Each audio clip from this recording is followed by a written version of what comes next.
Good morning mga ka-hunter. Welcome back sa ating channel. So kanina napadaan ako sa part na to kanina, paakyat. Hindi ko na-videohan yung tatlong labuyo na mag-iina. Malilit pa yung sisiw. Siguro mga 1 month mahigit pa lang yun. So kanina nandito lang sila eh. Habang pataas kasi ako kanina, hindi ko na-videohan. So sa mga nagsasabing alaga lang itong mga ito, kakamali po kayo ka-hunter. Itong paligid po na to gubat na. Kaya nagkalat po ang labuyo ito yan. Sa part na yan po sila nakita kanina.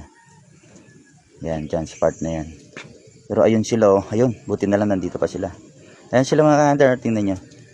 Husgahan nyo kung native o labuyo. Yan, yan. Tatlong mag-iina na yan. Yan oh. Tatlo sila oh.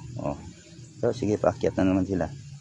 Yan oh. Sino magsasabing labuyo o native yan? Nasa inyo na yan kung ano paniniwala nyo. Pero akong mismong nakakita, labuyo po ang wanggo dyan, hindi po native na manok. Thank you for watching mga ka-hunter.